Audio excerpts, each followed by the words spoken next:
back, everybody. What is popping? What's going on? It's the Honolulu Blues boys here for a Tuesday. Yeah, I'm losing track of time. I've been just working, just been laying in bed trying to recover from this damn burn. I'm just like, is it Tuesday? Is it Monday? Is it Wednesday? But no, it is a Tuesday, February something, but it's Tuesday. Nonetheless, we got Julius who's pushing through at like 12 a.m. right now. So shout out to Julius for that. But we have a special guest coming on shortly for this little sit-down interview, and that is cornerback Kindle Vildor. So he'll be joining the show shortly. But to kill some time, Nick, what's going on, my man? Anything new and exciting happened in between the last two podcasts we had? Man, we went to Dunham's. We bought my daughter a new softball bat, helmet, glove, balls, donut for the bat. Like, we got all the fixins. It was so fun, just going to Dunham's and buying all this stuff for her.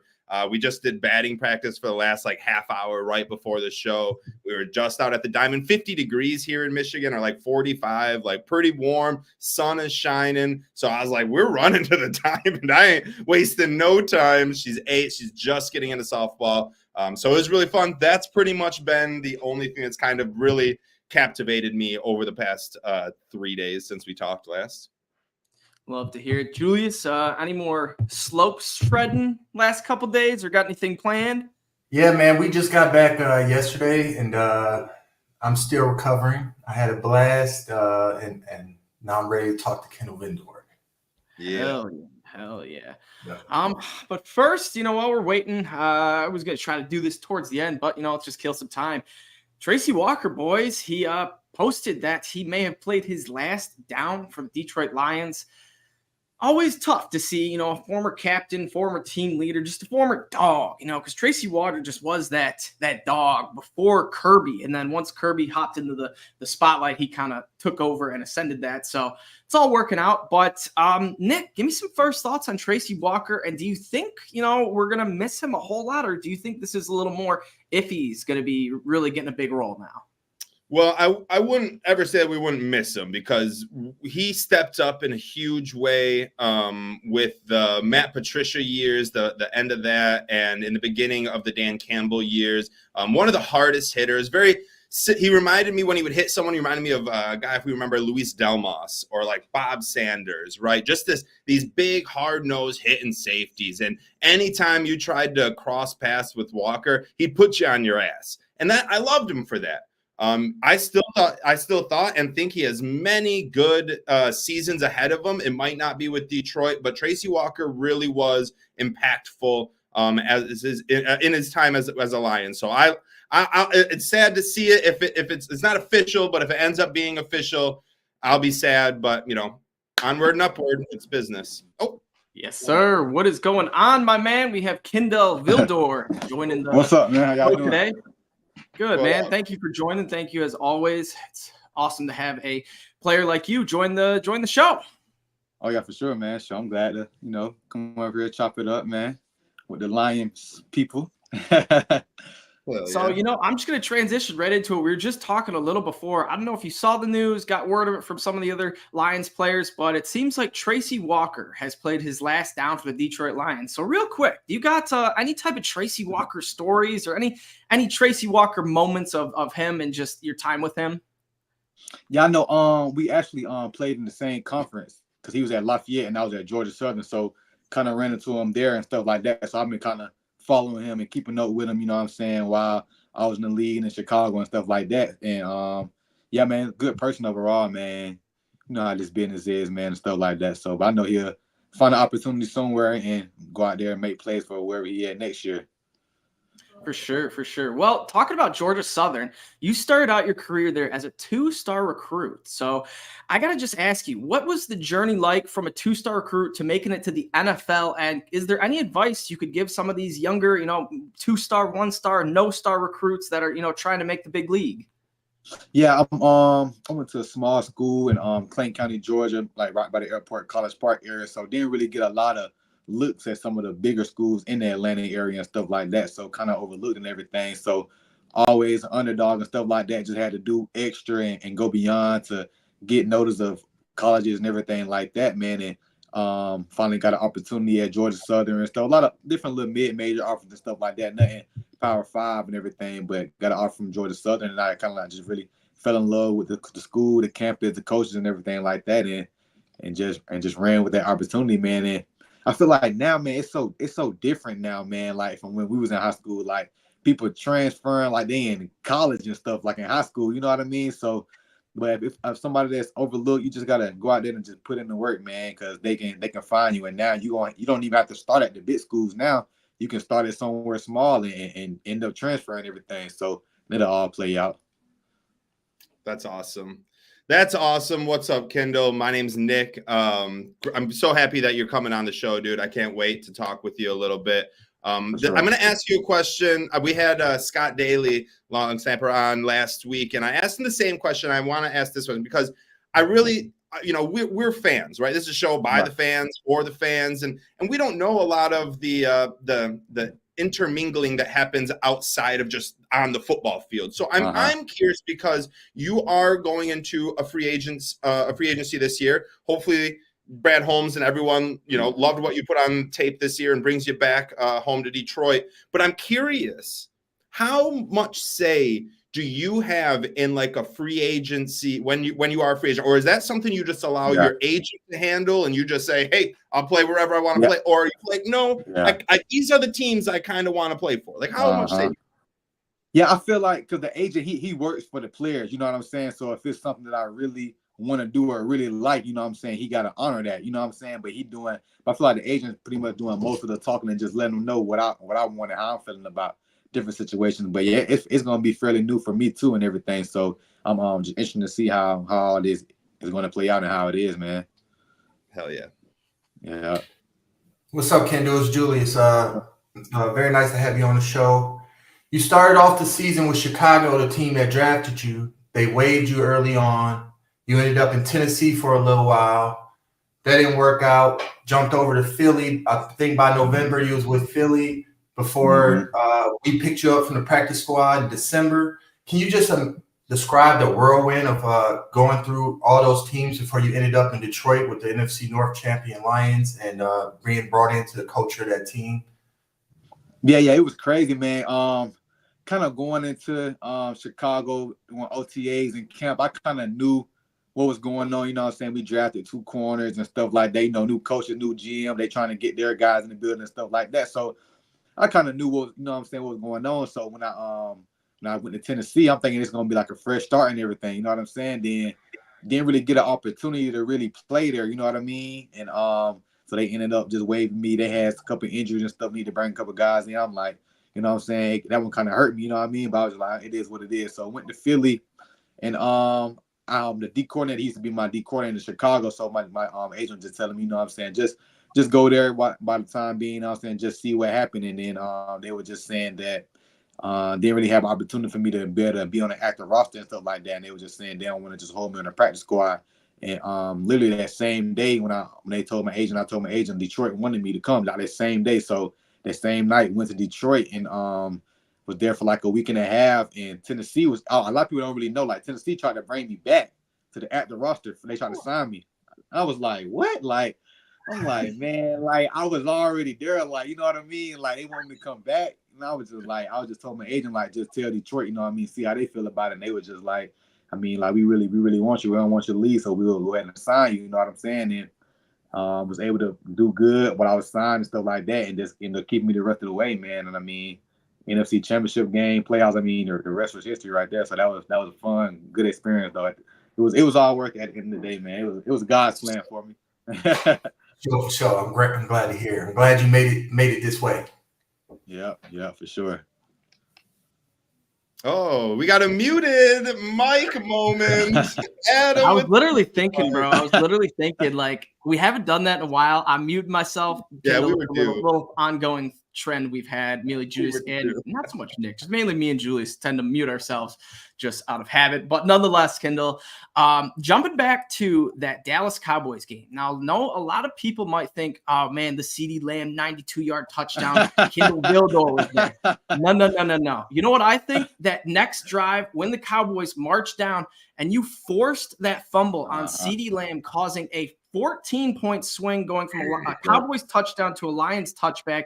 Describe to me what that momentum swing was, what the feeling was after, having a tough play and then having a huge play. Yeah, it was a big play. I know the CeeDee Lamb touchdown, I know it was like a scramble. Like in the game, I really didn't know what happened. You know what I'm saying? I just know he broke, and I'm just like, dang, you know what I'm saying? So, but once he got to the sideline, the coach was like, don't worry, like we got to make that play. So I was like, I'll get somebody, you know what I'm saying, didn't make it, whatever happened, you know what I mean? So I'm just like, it is what it is, you know what I'm saying? So next drive, you know what I'm saying, I just got an opportunity. The ball came at me. He ran like a little whip route, kind of like a tough route, you know what I'm saying? But I was able to get out my break and still kind of make a play at him, you know what I'm saying, just wrapped up at the ball and was able to force it out, man. That was a big play in the game, man. A turnover in the red zone, that was really, really major right there. So, yeah. Hell yeah, that was a huge play.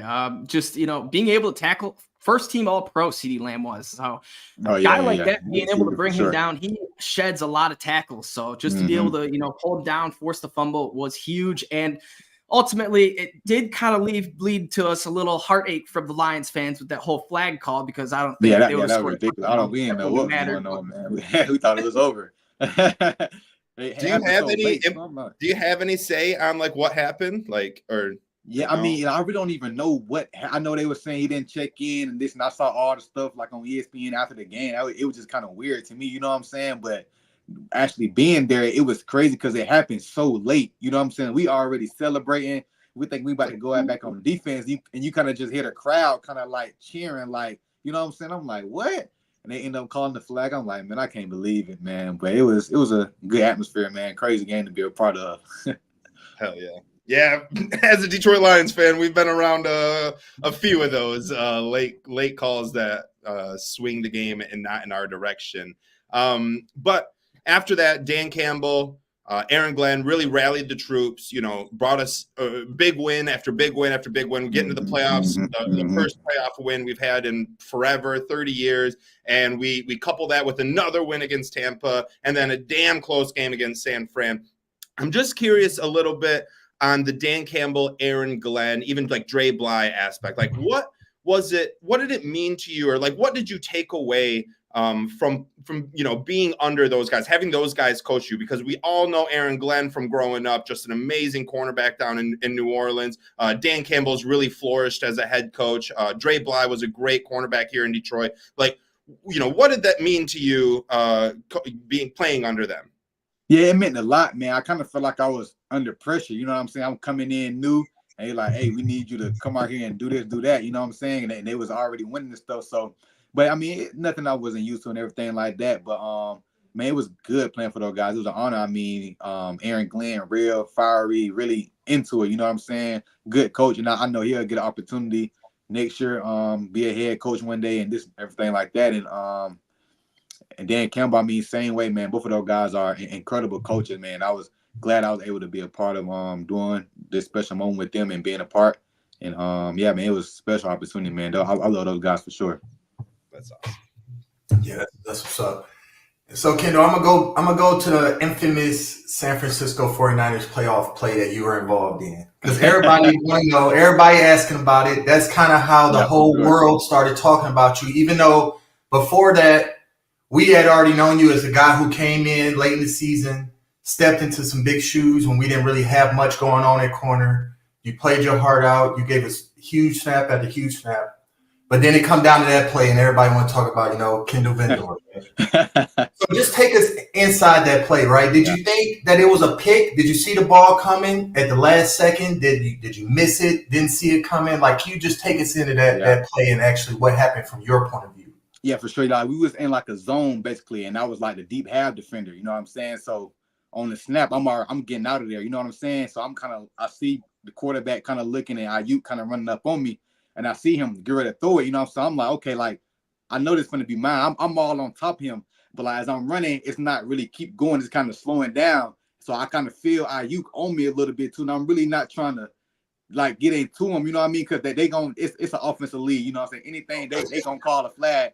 So I'm kind of trying to stay away from him a little bit.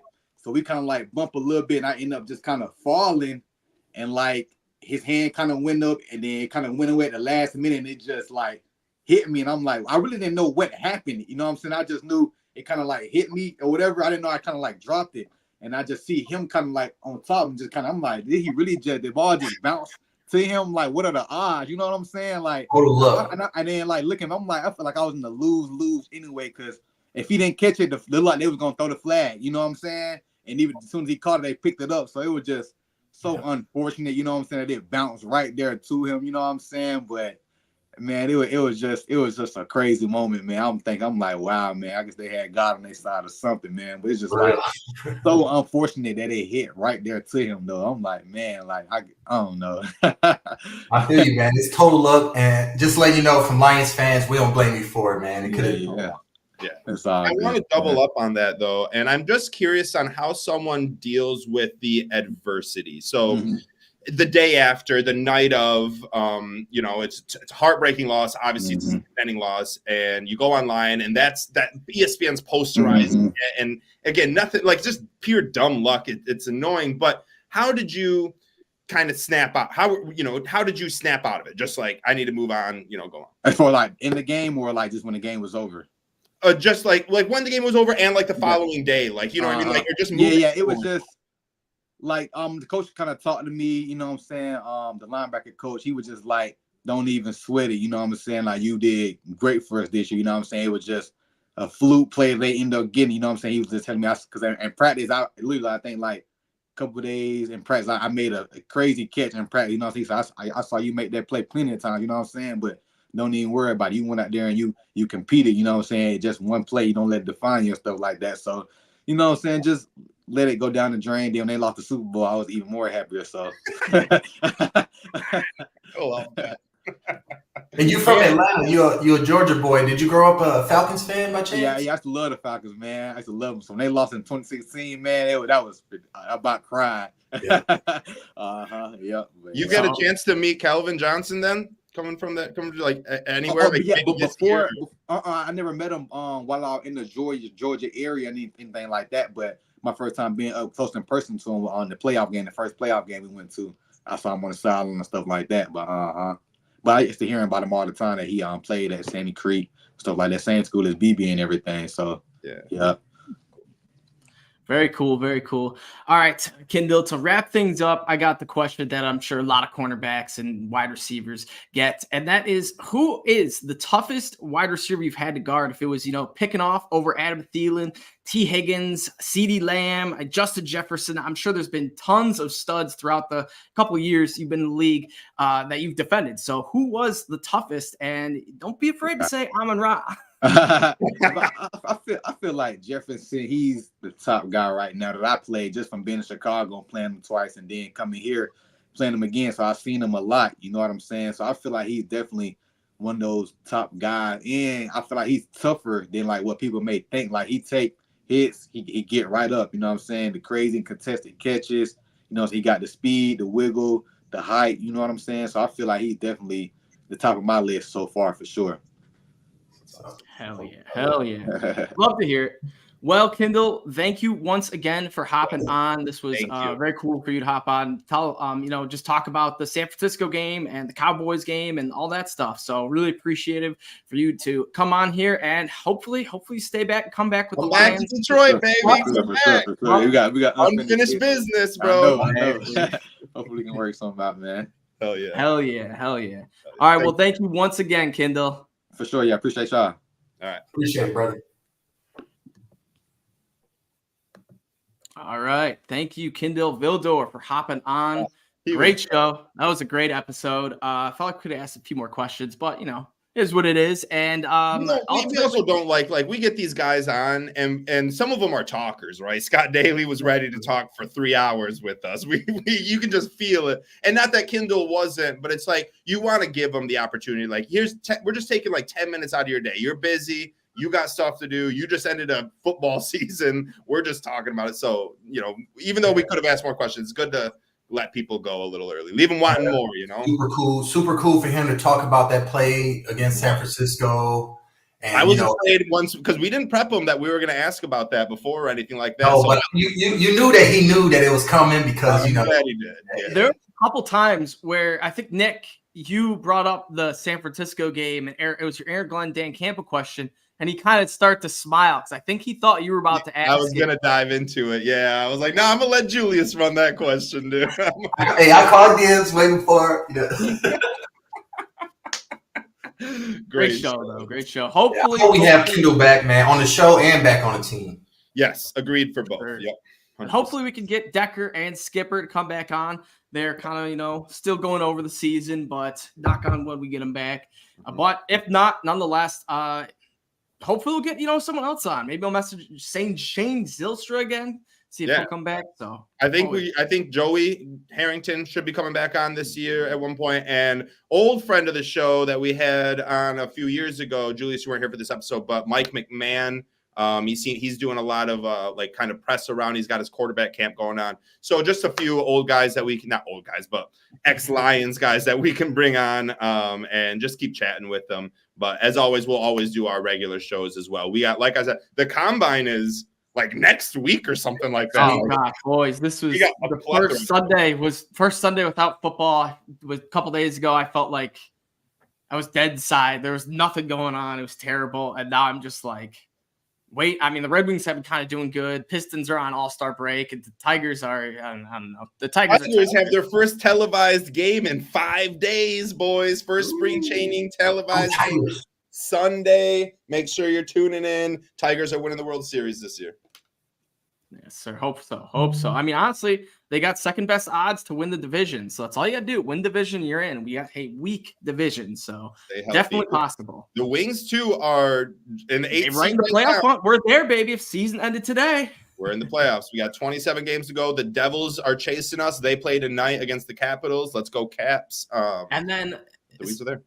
And then honestly, for hockey, for those that, don't know, it's like you make the playoffs, you have just as good a shot as everyone else. It seems like each and every year you get, the Bruins, who were one of the best teams in the, they won the President's Cup, most wins or whatever, most points. Then they lose to the 7th seed Panthers. And it's like the Panthers end up losing in the Stanley Cup. So even though if the Red Wings make a deep run, man, that would be fun. Rejuvenate the team, see what we've got. And also, shout out to Patty Kane, who's also been a huge addition, 23 points in 24 games. So I saw that. I think Easy posted that. But he's the Panthers goalie, too, when they made that run, Andrew Lyon, and now he's a Red Wing. So you want to hear something funny? While we're talking, sports. Sorry, I cut you off, Julius. I don't want to say something. But I was watching the Duel at the D, the Michigan State hockey game. And I don't follow hockey a whole lot. And, man, the Michigan State goalie, they're like something McQuaid, I think, or Quaid. I don't know. But the Michigan State goalie, 18-year-old kid, freshman, youngest starting goalie in college right now. He's just stoning every single Michigan shot. I'm like, who is this kid? This kid's sick. Let's send the group chat. And I'm like, man, the Red Wings should draft this guy. Two of my buddies comment, Stark, is that a joke? Are you serious? I'm like, what do you mean? They sent me the article. We drafted him last year. So third round, I forget what his name is. My apologies to you, sir. But he's going to be a stud. And if Alex Lyon can hold it down, him and Lyon would be a nice little duo. Yep. Time to get Husso out of there. I know he's injured right now, but even before he was injured, he's not that great. I don't know how this has turned into a Red Wings conversation, but I love the way the Red Wings are playing right now. Make sure if you're watching this, you're watching the Red Wings. They are electric. We just won in overtime last night, so shut out Calgary on Saturday. Like it's team right. Detroit's still hockey town now. Don't get it twisted. If the Red Wings somehow rise from the dead like the Undertaker, Detroit will rise from the dead like the Undertaker, right along with them, just like they did with the Lions, baby, because the Red Wings is something special to the city, and everybody knows that. I mean, Hockey Town is a legit nickname. We just need to get a basketball team, and once we have a basketball team, we'll be flying high. Basketball team? I haven't saw one of those since, like, Rip Hamilton. Yeah. Speaking of that, isn't Chauncey he was the Hall of Fame finalist. Hall of Fame finalist? Is that what I saw? Yeah, I don't know if they announced Big Shot. Mr. Big Shot. Who do you think you are? Mr. Cool. Big Shot. Yeah. All right. Great show, boys. He's the man. Yes, sir. Kindle Vildor is the man. As always, check us out on Twitter at Honolulu Blues _. We'll have some of these little clips posted and out. But check us out the YouTube channel, Honolulu Blues. Like, subscribe, all that good stuff. And as always, go Lions.